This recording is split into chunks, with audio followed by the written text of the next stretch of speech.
Welcome back to Fenris Play, where we sit in elevators with shotguns. I was sitting here trying to think of an intro, and then I guess that works. Yeah, man. Shotguns. Elevators. That's how this episode begins. Fantastic. You know what? Actually, now that I think about it, I believe Super Turbo Turkey Puncher's on this level. Is it this one? I know it's somewhere in this game. Yeah. I have no idea where it is. I haven't seen it myself. I didn't do it on my playthrough, but I'm going to try and do it on this one because there's no reason not to play Super Turbo Turkey Puncher.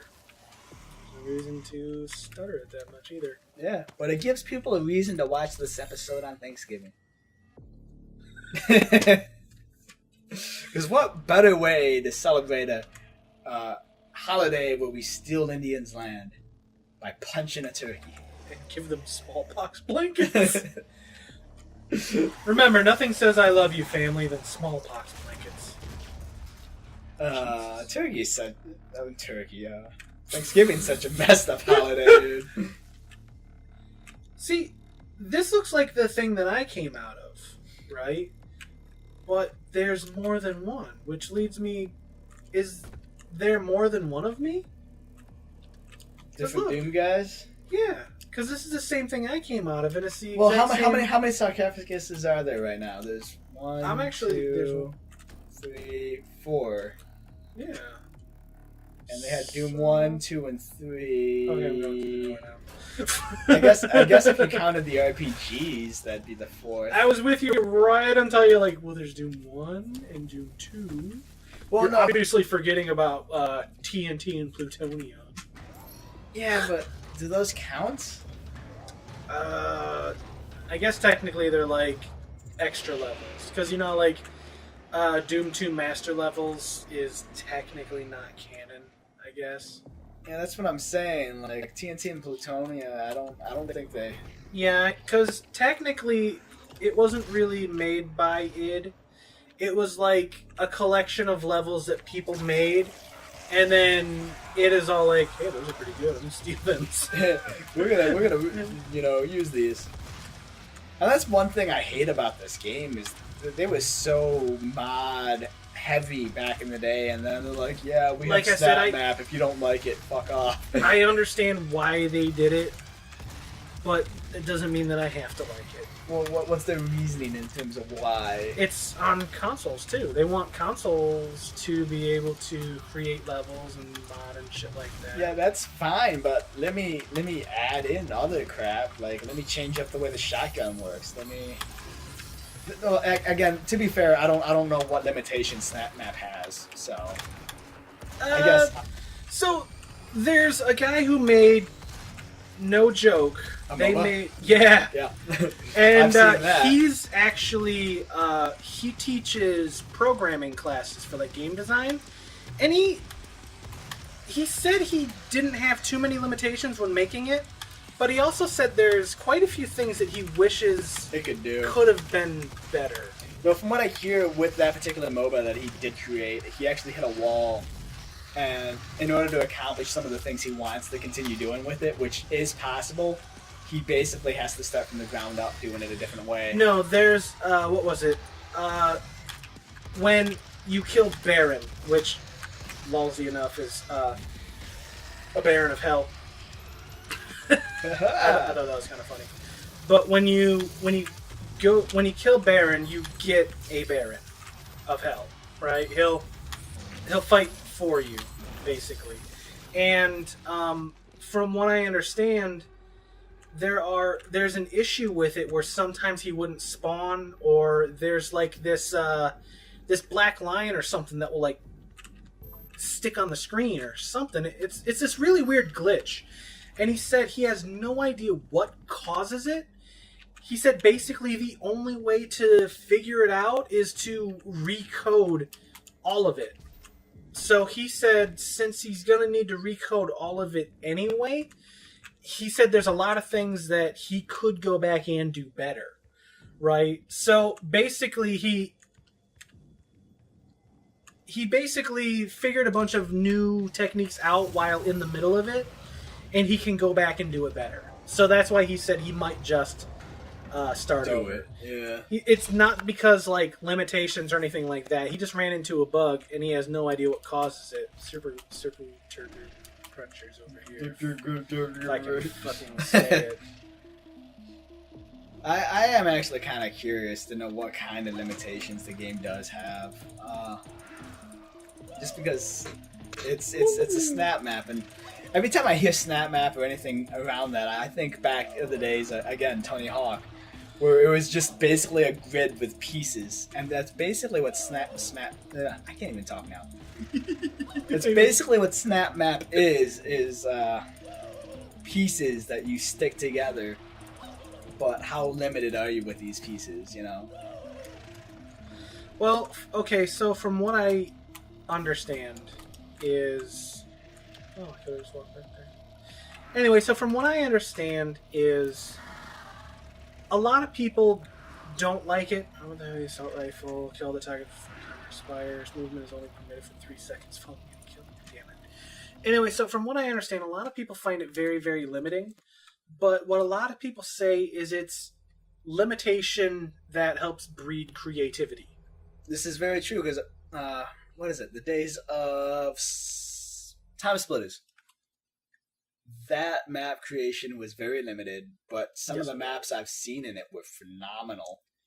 Yeah, so that's what people are hoping, is that with the fact that it's like limited resources and stuff like that, people will be able to create something new, something unique, instead of just the same old shit rehashed, essentially. Because I know one of the first things somebody tried to make was that 10,000 Revenant, or no, 100,000 Revenant Yeah, the map. game will destroy itself. Yeah. So, I mean, when you have something that limits you, like the guy who made the MOBA, or there's a guy who made, it's essentially like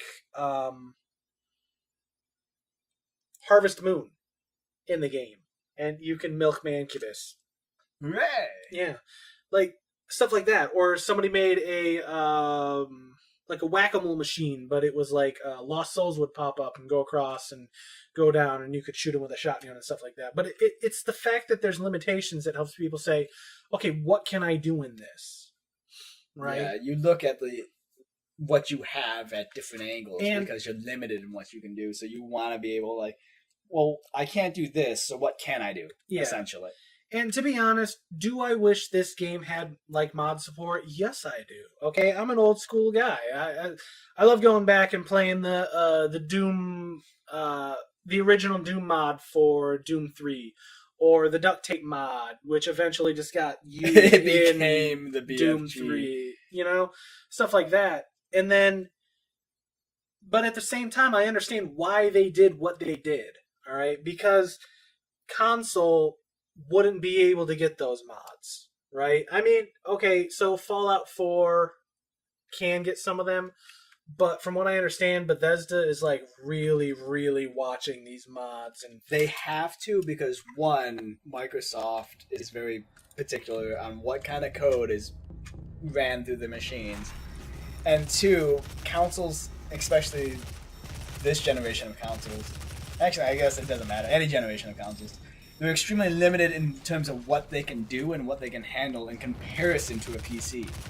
So, in case you're wondering why I'm standing still, I can't move until I kill something. Yeah.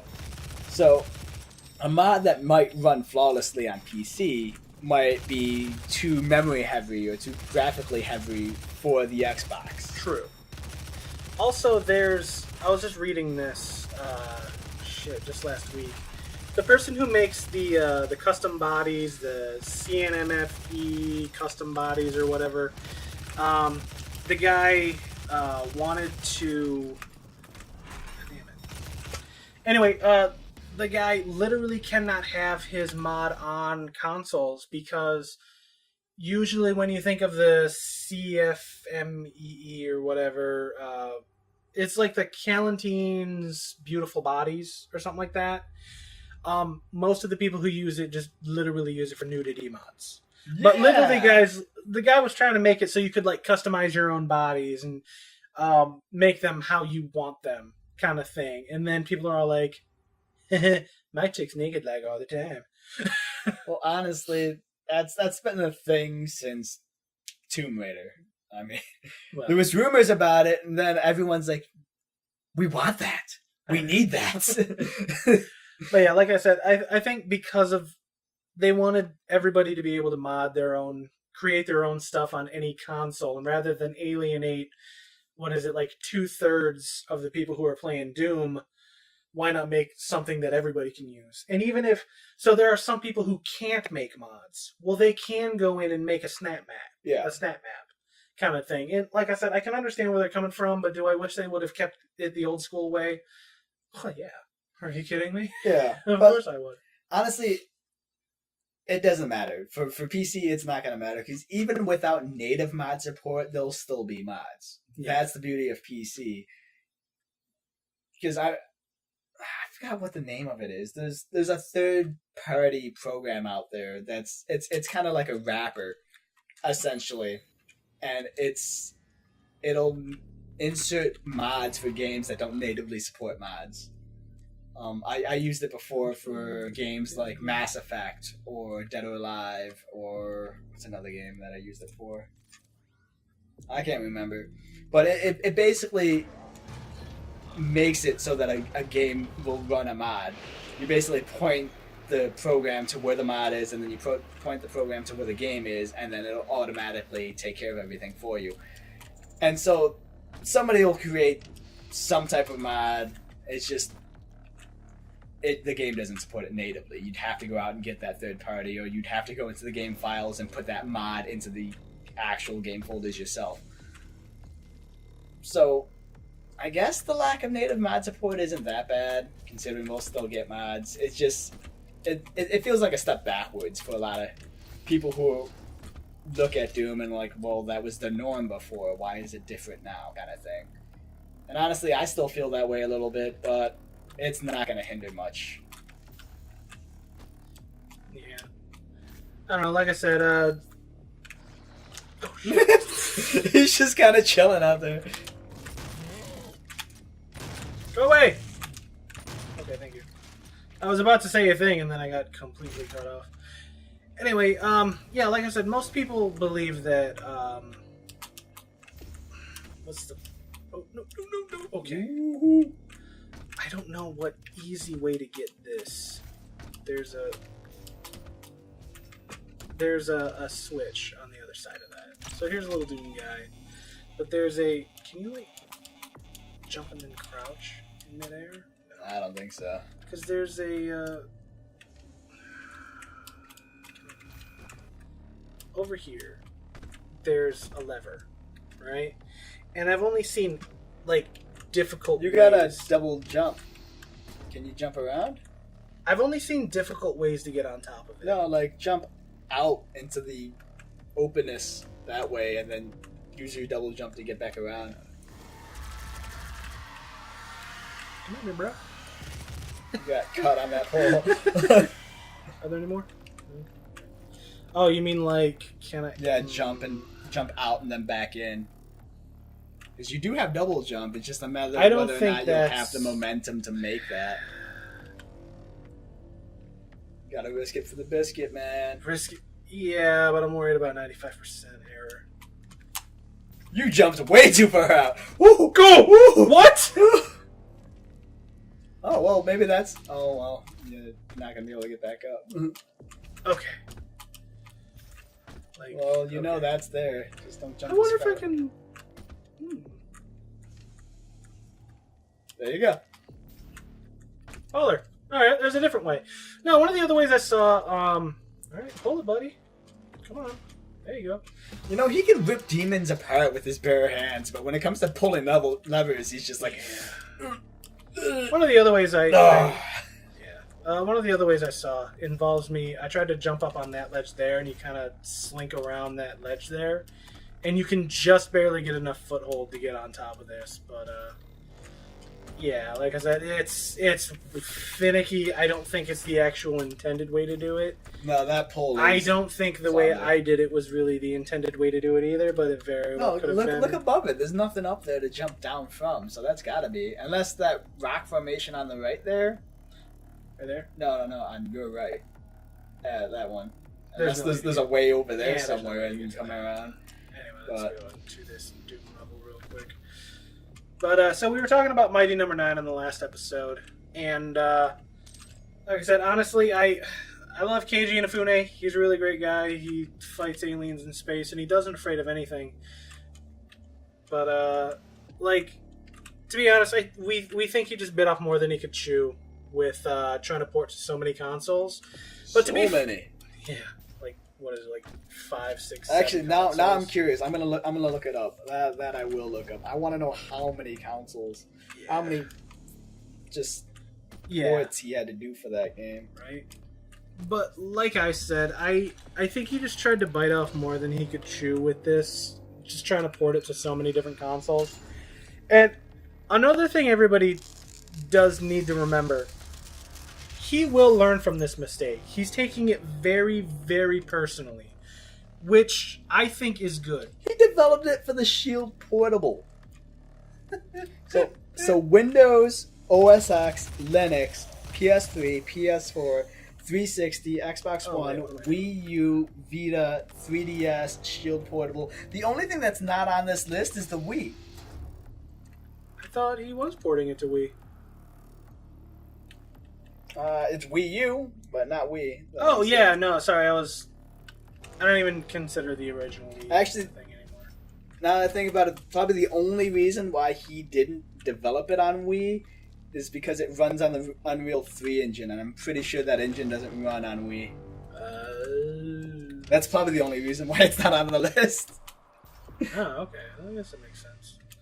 But yeah, so the thing a lot of people need to remember is Mega Man 1, the original, NES. The game was terrible. Take off your nostalgia glasses, everybody. Stop unsubscribing from us. Stop turning off the video. The original Mega Man game was... I'm not even paying attention right now. The original Mega Man game was, in fact, really terrible. Alright? And don't get me wrong. As far as saying it was terrible. Is it Okay. a weak game in comparison to the rest? Yes. Yeah. But at the same time, that you gotta... For its time, it was still good. Okay? Because... Yeah.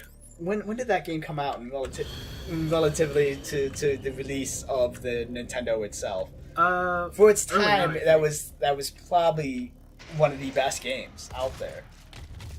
It was one of the better ones. Yeah, yes. That's what I'm saying. Like, does it stand the test of time? Absolutely not. No, but like I said, in fact, Capcom put a lot of time and energy and effort into the original Mega Man. Right? And they didn't want to give them a Mega Man 2 because Mega Man 1 did so bad. Because it's a bad game. But it was also incredibly difficult. Yeah. Like, and it wasn't even difficult as being difficult. It's just sections of the game that was just completely unfair. Yeah. But okay, so like I said, hang on, this is the one where you stand still and it charges up and you can't move. And then you just... and it gives everything. Yeah, I hate that mode. I've used it, don't get me wrong. It's just... Actually, switch that out real quick. Okay, so, the point I was getting to. Mega Man 1 was bad. Capcom saw it was bad. Keiji Inafune was like, come on, man, this is a great IP, right? Well, to be fair, Capcom never knows what to do with its IPs. Well, no, here's the thing, right? Here's where the feels come in. Alright? Keiji Inafune and the other people who worked on Mega Man 1, they worked on Mega Man 2 in secret, right? Anytime they had free time, they would go in and work on Mega Man 2.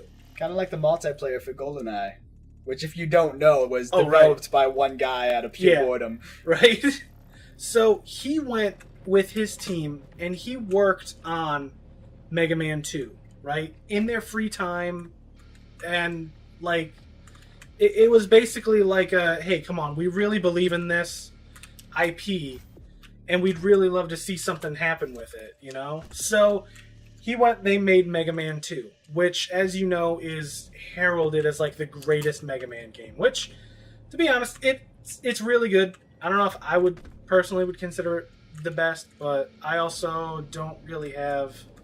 I suck at the original Mega Mans. They were incredibly hard. Yeah, They like are Mega incredibly Man, hard. Mega Man X, fucking loved the shit out of that game, right up until 7. But yeah, so in all honesty, if he makes a Mighty Number 9 too, I can almost guarantee that the game is going to be one of the best games ever made. Because he's taking everything, all the negative feedback that's coming from this game. He's taking it to heart. And he is taking it to heart. And Keiji Inafune, he's done great games. We know that he can make great games, all right? And just people are getting overzealous because they spent a lot of money on it and wasn't getting any... they weren't seeing a whole lot of return from it, basically. And honestly, to be fair, on top of the performance issues people are getting and graphical gripes people have with the game, the launch of the Kickstarter wasn't the cleanest. People are getting codes for the wrong platform. People are getting codes that simply don't work. People are still waiting for physical copies of the game that haven't arrived yet. And it's a kick in the balls for the people who back the game, and they're having these problems. And don't get me wrong, it's not something that was done intentionally. It's not something he's particularly proud of. And he's working to correct all those issues. But the fact that they happen at all is what has a lot of people upset. And that's just, as much as I hate to say it, that's the gaming industry we live in these days. I know. People don't want to pay for games that they think people won't want, and clutch development times and stuff like that. I mean, it's not as easy to make a game as it used to be. Like back in the day, yeah, you could get like 6 people in a room and they could make a game in like 2 months, and it could be a bestseller. I can't back that statement because there's so many indie games that still do that. So many indie developers that still do that. Well, okay, they do get a couple people in a room, but it still takes like a couple years. Like even some of the best ones. I love this, like all the BFG tests. Yeah. Like it's amazing how it took something that took an entire room to go down into handheld size. Oh, that's usually how. Remember computers back in the day, Dan? They were nothing but a series of vacuums and tubes. That's the internet. But yeah, I mean, most of the really good ones, you'll find that they have like really, really long development times. Like, what was the name of that game? It was Dust and Duke Nukem Forever, obviously. It was the greatest game ever made. That's got the... Did you ever play a game called Dust and Elysian Tale? I know of it. I don't think I've ever played it, and I'm pretty sure I have a physical copy of it somewhere laying around. Okay, to be honest, well, you've had PlayStation Plus for a long time, so you have it on your PlayStation 4. Yes, and I actually don't have Plus anymore because my subscription ran out, and I haven't renewed it. To be fair, my PS4 is not even hooked up right now. The game, in all honesty, is just one giant, like...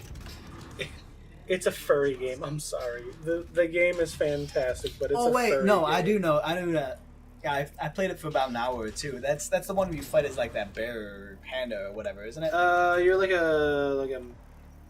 I think you feel like more like a mink or something like that. I don't know. Yeah, I think I know. It's like that kung fu like thing.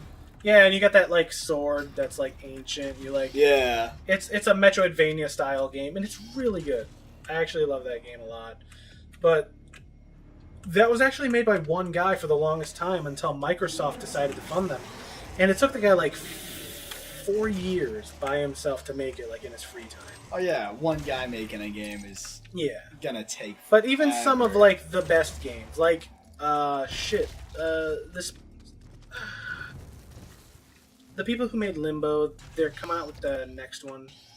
I don't know what that one's called, but yeah, Limbo is really good. If you have not played that game, I highly recommend that one. But yeah, so they got the new game coming out and stuff like that. But even games like that even do have a development team, they can still take a long time. I'm looking for a goddamn red key, which is actually half of a human being. It's in one of these rooms. Yeah. I'm pretty sure, like, just keep walking into rooms until you find gifts of some guy. Oh, here we go. Alright, this should be in this room. I'm actually checking to see if there's any like lore or anything in here. There he is. There you are. There he is. Hi there, red key or yellow key. See, where does he put Corpse the guy? who He must put in his back pocket along with the Obviously. rest of his guns. laid in there. Yeah, that's a Let me good just put point. this I'm just torso gonna in put there. it right in here. I'm actually only missing one secret in here. That's pretty impressive. There's a rune trial I'm missing. What's down there? Nothing back here. So it looks like everything is just a little bit farther ahead. Okay, that's not bad. I just wanted to make sure I had everything. All the things. But yeah, so I think Keiji Inafune is going to learn a lot from this. And I think he is going to make a fantastic game as his next one. Which begs the question of whether or not his next game will be a follow-up to Mighty Number 9 or something else entirely. Actually, he wants to make a spiritual successor to Mega Man Legends called Red Ash. Should be interesting. Hopefully he does better with that one than he did the last one. I mean, don't get me wrong, I haven't played the game. You know what? They had a playable demo of Mega Man Legends 3, and then Capcom scrapped it. They're like, yeah, no. And then that's when Keiji Inafune left Capcom as well. Because, one, they wouldn't let him do his own fucking IP anymore. But to be fair, like, Capcom did force out a whole bunch of really bad Mega Man games. Zooch. Yeah, there was some bad Mega Man games for a little bit. See, that's my biggest problem with Capcom. I love them and hate them all to death. They got some really good IPs, but the problem is they'll come out with said IPs and then not know what to do with them I'm actually afterwards. afraid that the BFG 9000, big fucking gun 9000, and it's not over 9000 either. But I think Capcom, unfortunately, might eventually go the way of Konami, because there's a lot of fantastic. Actually, wait, where's the chain gun? Proceed to the Lazarus elevator. Demonic threat at level 5. What am I stuck on? Geometry. Actually, I was stuck on using the wrong button. All the geometry. Yeah. Anyway, so I think unfortunately Capcom might eventually go the way of Konami after a little while. It's overheating. I don't know. I really hope they don't, because they got good IPs. Like, Street Fighter's a great IP, but they effed up Street Fighter 5. Devil May Cry's a good IP. Resident Evil is/was a good IP, depending on the way you Actually, look wait, at it. do people hate Street Fighter 5? Don't get me wrong, Street Fighter 5 is probably a good fighter. The problem is there wasn't enough there to justify a Street Fighter game. It's essentially just versus mode. That's all it is. There's no arcade mode. Well, I heard There's no single player campaign. they did finally add that story mode in. I'm sure they did, but at the same time, it's like Oh shit, what's up, buddy? that's the prime example of Capcom not knowing what to do with their games. And that's my point. Is like they have these good IPs, and then they don't know where to go with them or how to handle them. I really want a new Devil May Cry game. Honestly, the last Devil May Cry game, as much gripe people have against it with the way the new kid looks and all that, the game itself was good. Like, the action, the combat system, all that was freaking phenomenal. It's probably one of my favorite Devil May Crys. Next to probably 3. 3 is probably like a high point for me. 3 was really good. You know, I loved 4 I a lot really when I loved played 4. as Dante, but that was my I biggest didn't mind problem. Nero. Honestly, I didn't mind the guy. Yeah, I they're just I don't mind Nero myself, but They the problem incorporated is the when you did play as Dante, you got I know all it was his abilities. so much. You were able to better. switch between like his 4 different fighting styles that he had from Devil May Cry 3 on the fly, and that was awesome. Yeah, the main issue is that they made you play as Nero, right? And it was great for the longest time. And then they're like, oh, hey, here's Dante, and he's fucking awesome. And then it's just like, what? I don't even want to play as Nero anymore. Yeah, and that's my biggest gripe with the game.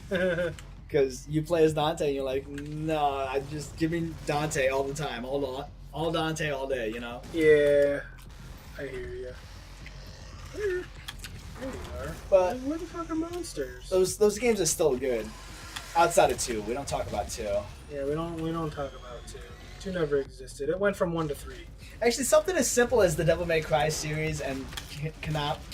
I was about to say Konami, but Capcom not knowing what to do with their IPs. But if you actually play through the Devil May Cry series, every single one of those games have a different control scheme. Every single one.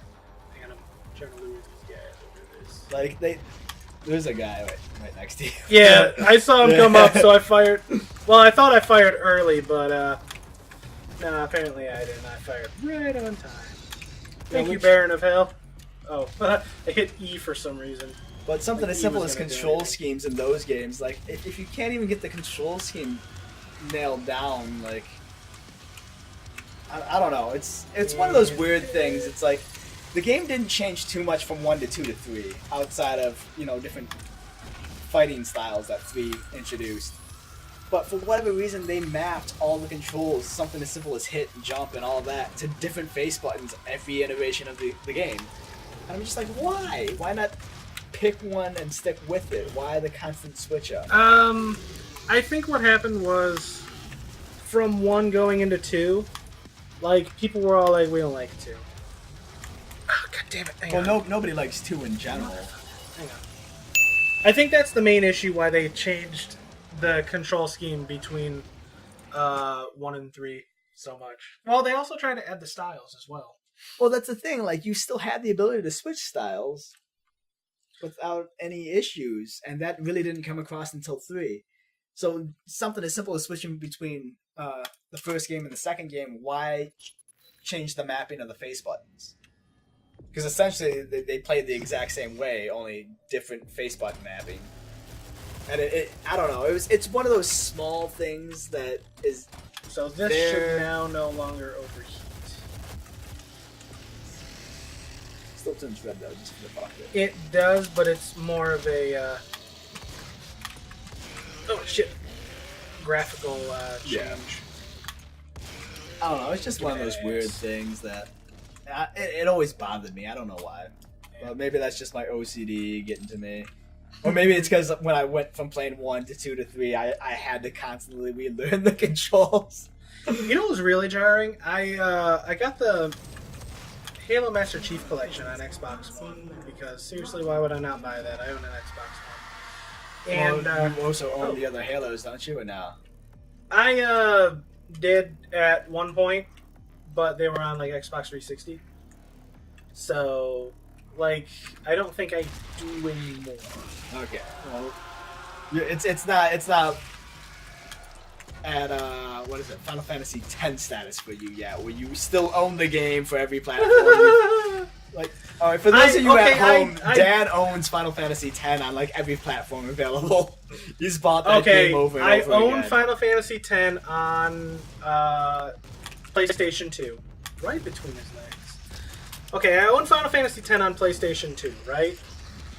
And it came out with the HD re-release for PS3, so I bought it, right? I got the really nifty collector's edition that had the book and everything. Very pretty. So then it came out on PlayStation 4, and I was like, well, I'm never going to hook up my PlayStation 3 again, so I bought it for PlayStation 4. All of you die. So I bought it on PlayStation 4, right? So I was like, cool. And then it came out on Steam a little while ago, and I was like, I'm going to buy it again, aren't I? And I fucking bought it again. Yup. And honestly, that's my biggest gripe with PlayStation and Sony in general right now. Because even though they have like the digital online store, they don't recognize purchases Yeah. like that.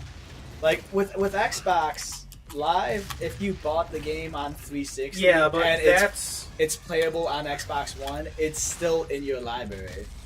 Yeah, but that's them wanting to make sure that you bought an Xbox One. Yes, it was one but of their selling points. Was like, hey, if you it's own a it big on... selling point, though. It's a huge selling point, and I don't want to have to buy the same game over again. I don't want to have, like, that's my biggest gripe with this generation of consoles, is so many games when the consoles are initially released were nothing but HD releases. And it's like, I'm basically buying a more expensive console to buy the same game that I've played and bought before.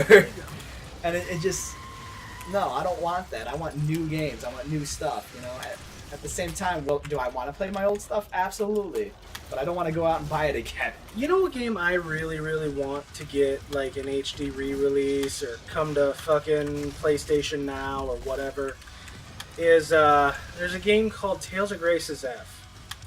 And, it was a game that originally came out on Wii. You know, I'm gonna fucking get this, fucking amplify damage. Yeah, everybody... Oh, shit. Not a good that, did you? I got penisy.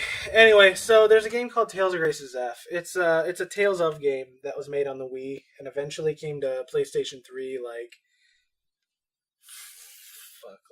4 years later. I don't remember how long. Tales of games take a long time to come over to America. Anyway, so they re-released it for PlayStation 3 in an HD version and shit like that. And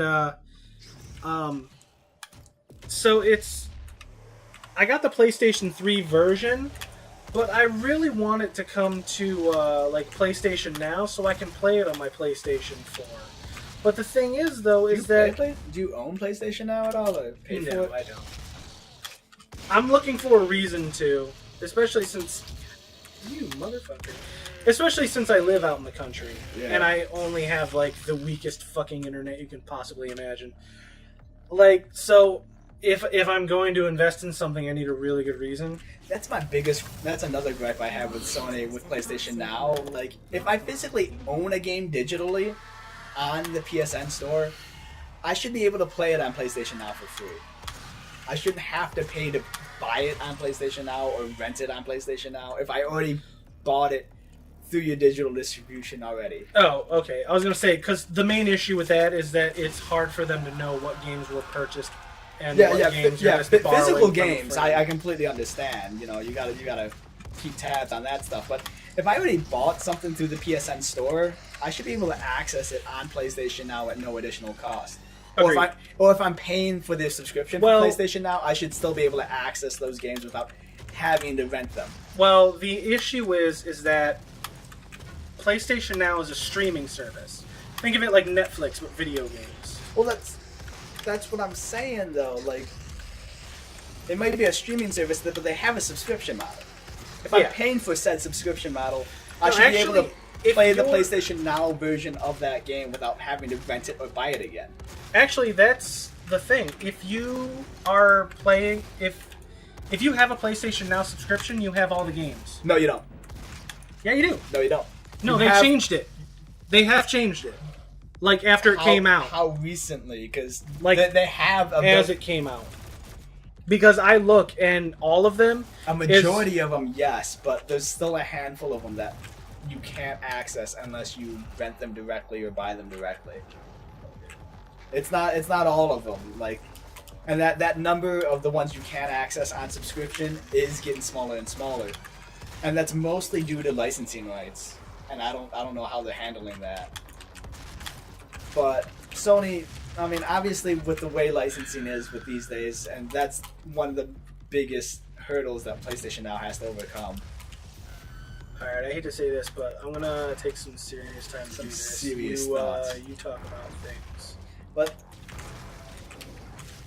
yeah, that's one of the things PlayStation Now has to overcome is licensing rights. And that's the reason why there's still a lot of really good PS3 games out there that still aren't on the Now service, is because they can't secure those rights for whatever reason. But who's hoping they'll get those rights eventually? And that's actually one thing I have against digital games in general these days, is a lot of times when games die on the digital market, they're pretty much dead. Because there's no way to get those games back unless you physically downloaded them in the past. PT is the perfect example of that. Scott Pilgrim vs. the World, I don't think you can buy anymore. Well, I think... TMNT Shelled is completely taken off the marketplaces. Okay, you know what? No, Everybody fucking die. I just Well, the can't even Macubuses do it right didn't. now. No, they didn't, did they? But that's my biggest gripe with gaming these days. I've actually probably said that's my biggest gripe with like half the things I've been talking about the last 10 minutes. But You know what Noel's biggest gripe you know what is? really grinds my gears? But Lockdown. Disengage. All right. I guess Sure, my go point ahead. is there's a lot of benefits to digital distribution and the way gaming is these days. Like I love Steam. I absolutely love Steam. I love owning my games digitally. I don't have to find a copy of a game to I want Well, to play. that's actually why Square Enix. That's why they're bringing all their games over to PC. digitally. Yeah. Is because they last longer. Yeah, it increases that longevity. The problem is with a service like I'm just grabbing some health and some pickups real quick. Steam, PSN, or Xbox Live, once those licenses run out and there's nobody there to physically pay to keep those games on the servers anymore, Oh, shit. they die off.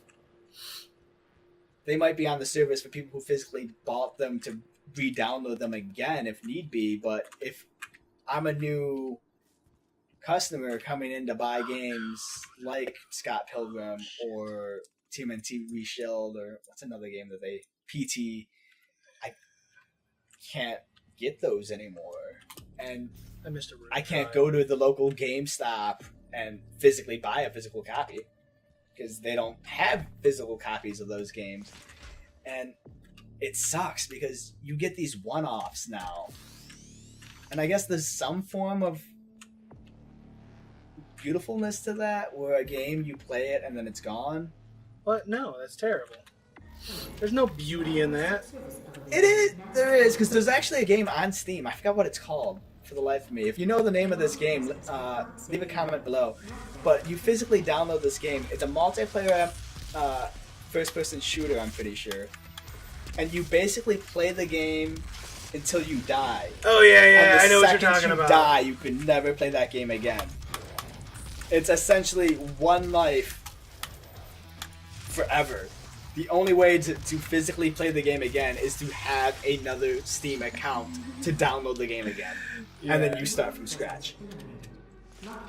And there's this beauty to that. Like, I remember there's this one article I read where this programmer, he actually, he completely developed this game. Mhm.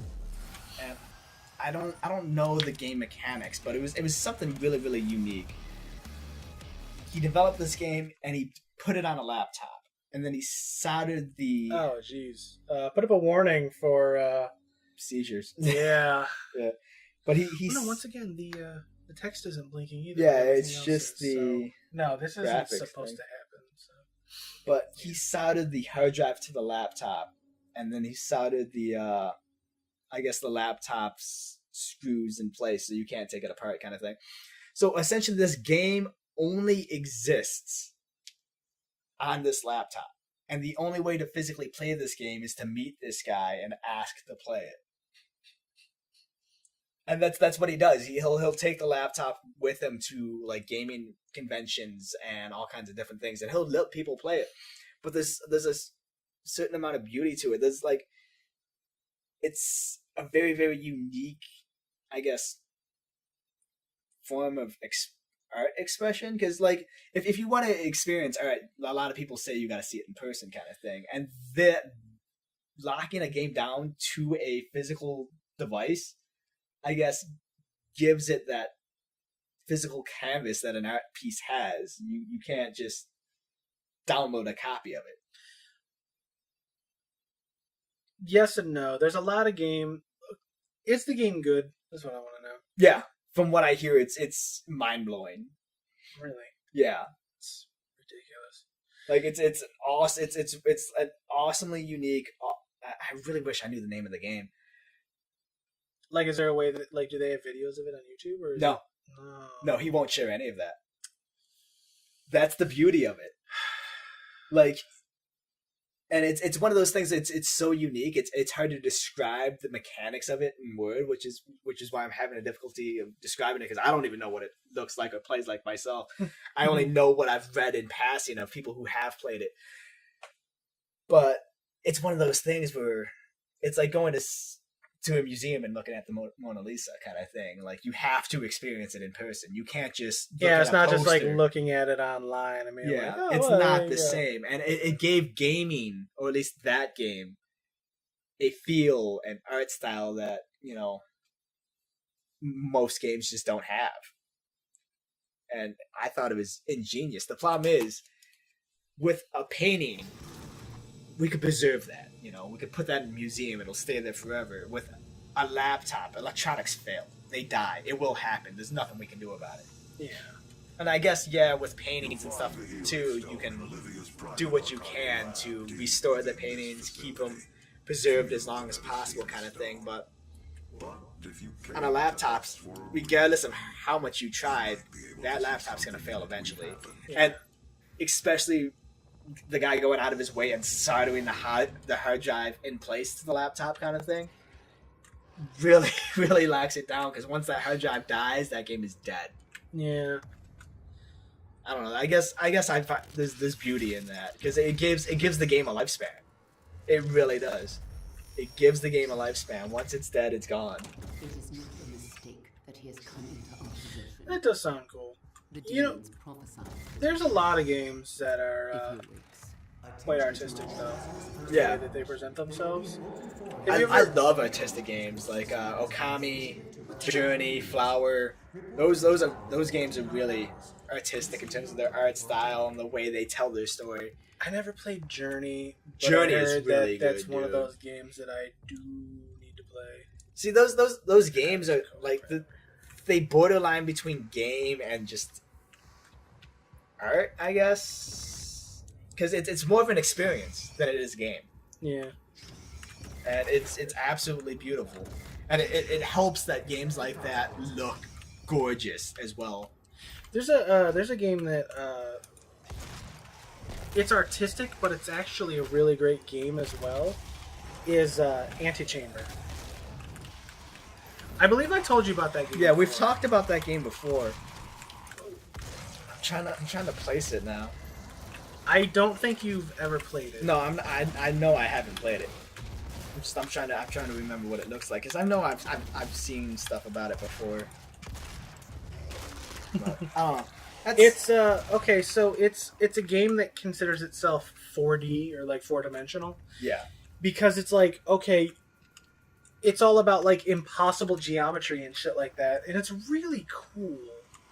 Like I don't even know how to like put it into words. Like impossible geometry is probably like the best word I can use to describe it. That's what I love about certain games though. When you can't physically describe the type of game it is or the way you play the game, that's when it becomes a unique experience because it's one of those things where you physically have to do it yourself. You can't be told.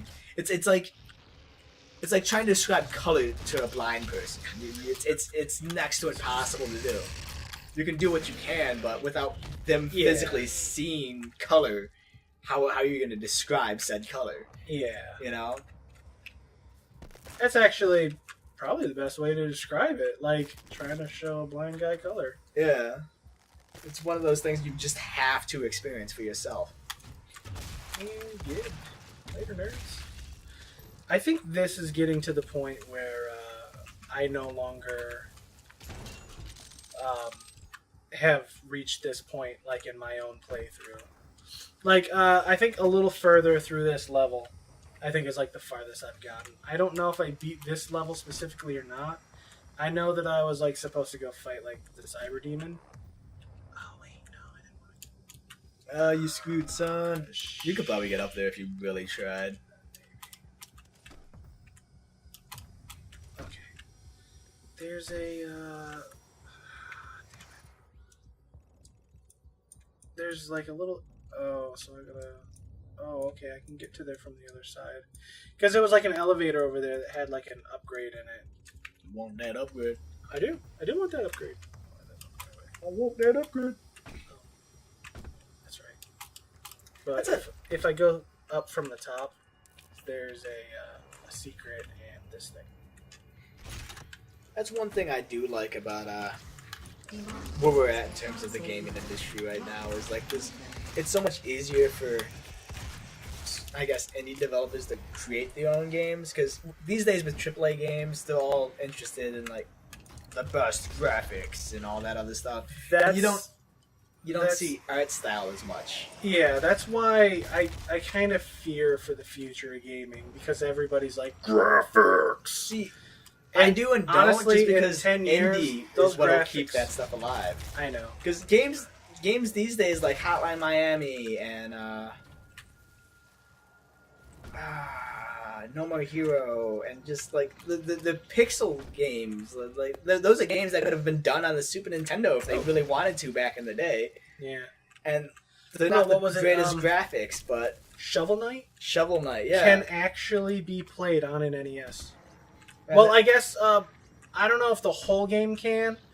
I But think they it cheated could- a little bit it on could some of the handle it graphics, graphically. but every single song can be ported to the NES and play flawlessly, Yeah. and like not have the system like die. But like, yeah, that's what I like is indie developers are able to make old school games like that, and they're able to sell and do well. Shovel Knight's a fantastic game. Dude, actually, they're Shovel Knight's getting new free DLC coming up soon. Yeah, I heard about that. Like, I guess they're taking a couple more of the characters in the game and giving them more, what's the word I'm looking for? Story DLC? Yeah. They're basically giving them their own campaign. What's that, Haste? Yeah. Speaking of DLC, I was highly disappointed in the Bethesda's E3 conference where they're like, we're totally coming out with more multiplayer maps for Doom. I'm like, yeah, that's great. If anybody played the multiplayer in Doom. Well, okay, so Don't get me wrong, there's probably people id who do Software is actually taking over the multiplayer now. multiplayer now.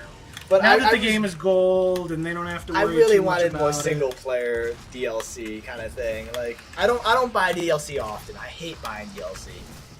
Even though I will If it's good enough. Yeah, I will fully admit I just this morning purchased the DLC for Rocket League to get Back to the Future and the Batmobile. Oh yeah, well, explain your want for the your Rocket League car. Okay, so for those of you who haven't played Rocket League, you can get different vehicles and customize them in terms of looks and stuff like that, but you can get the Batmobile from the new Batman Dawn of Justice in Rocket League, which is awesome on its own. But on the different cars, you can equip different types of smoke and flames and stuff that come out of the back of the car when you boost. And one of those things that you can get is basically just money trail. And I bought the Batmobile solely so I can get that money trail along with it. So I can drive around in the Batmobile with just money flying out the back of it. Because Bruce Wayne is rich, bitch. And that'd just be funny as hell to see. Right? That is actually pretty damn funny. I'm not gonna lie. And I'm sure I'm not the only one who's done it. I'm sure it's been Making done it before. Wayne. But it's still pretty awesome. And the fact that I can do it, I can do it. And I took advantage of the Steam sale to do it because I hate buying DLC. I absolutely hate buying DLC. Oh yeah, Steam Summer Sale is going on in case anybody doesn't know. Yeah. Actually, it probably won't be going on by the time this video's out. But as of the last video, the one previous to this, it would have been going on. Yeah. Absolutely. So, relevant, I guess. Surrender your wallets. Right. A week ago. Valve is ready for Or your money. 2 weeks ago. I don't know when this episode will come out, but go back in time and surrender your wallets. Oh, that rotating sphere is what the BFG ammo looks like. Is that the BFG ammo? Yeah. The longest time I had no idea what it was because I used the BFG probably like 3 different instances. So, like I said, there's... Okay, so if I go down here... Okay. I shouldn't be able to reach it. Oh. Okay, there you go. Dealt with. Alright, so... Here we go. Nailed it. Yeah, the first time I did this, like, I thought I completely missed this, and I was, like, so pissed at myself. Like, I was almost ready to restart the level, and then I was like, oh, wait a minute. I was like, wait a minute. I think I can still get to that. Good. About as full as I can be right now. Just Speaking of artistic games, you know what game's finally coming out? What's that? Last Guardian. I am Yes. looking forward to that. Yes, it is. I'm really looking forward to that. I just hope it was worth everything that. That's that what a game's lot of gone people are through. worried about. A lot of people are worried that it just might not live up to the hype. Okay, let me put it this way. I guarantee you it won't live up to hype. It won't. I promise you that. But at the same time, I never know how to pronounce it. Is Ico? I don't.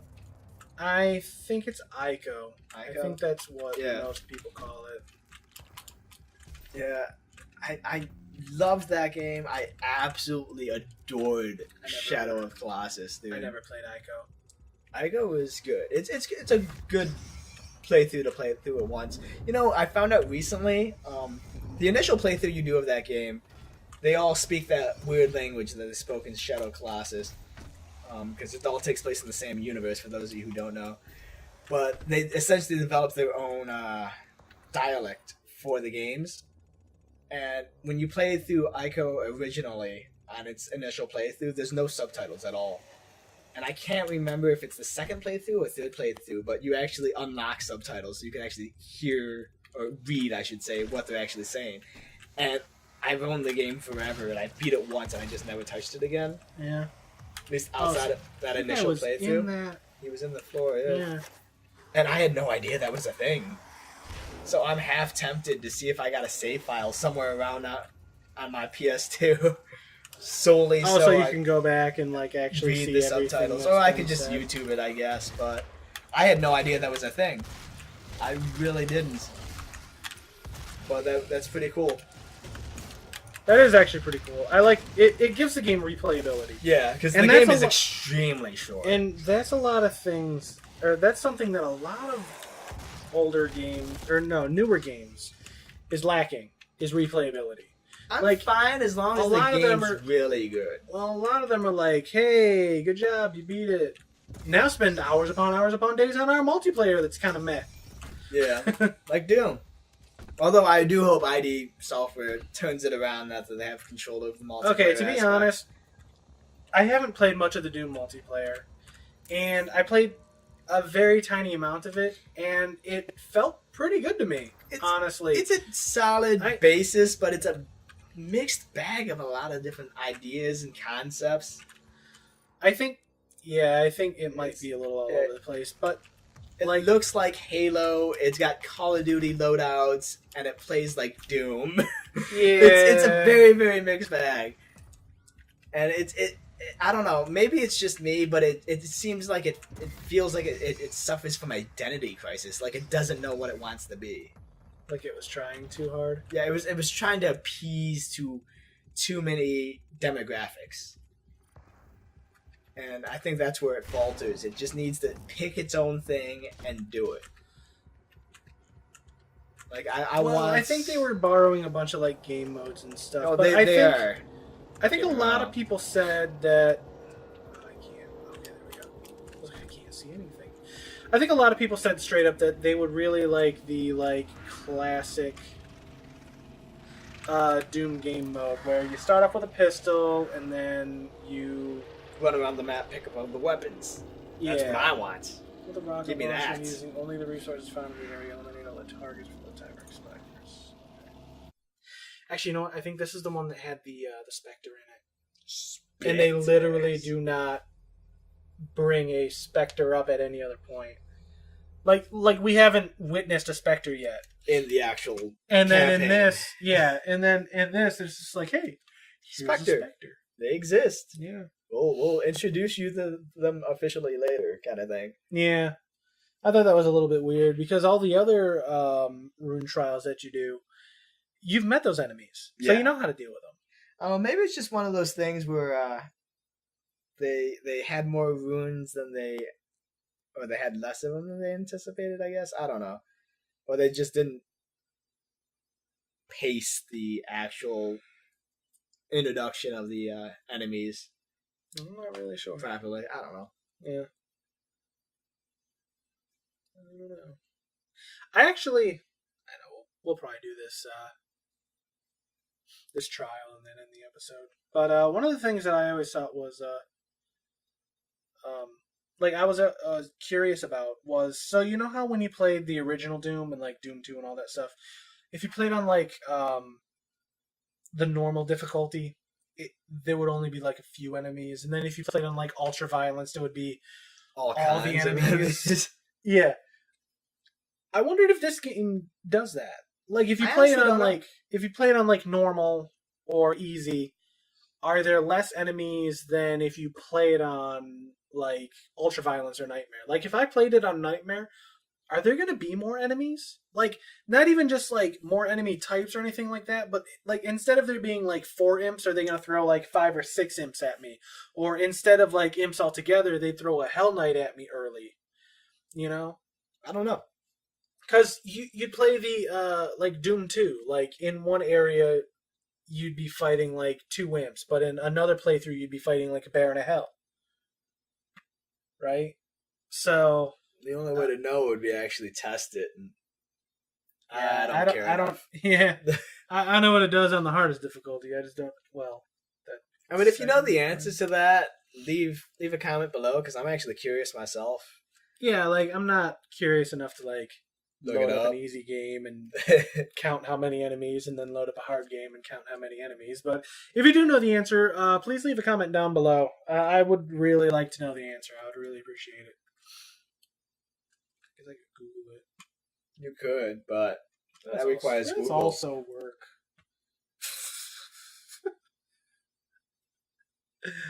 Looking for enemies to play, we're too lazy to Google up a fucking answer that we want. Hooray!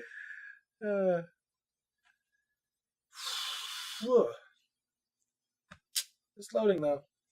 Fuck it. Cut the episode. Hey guys, stay tuned for the Rune trial on the next episode. Cliffhanger. What's gonna happen? I'm probably gonna die a lot. Ah, come on.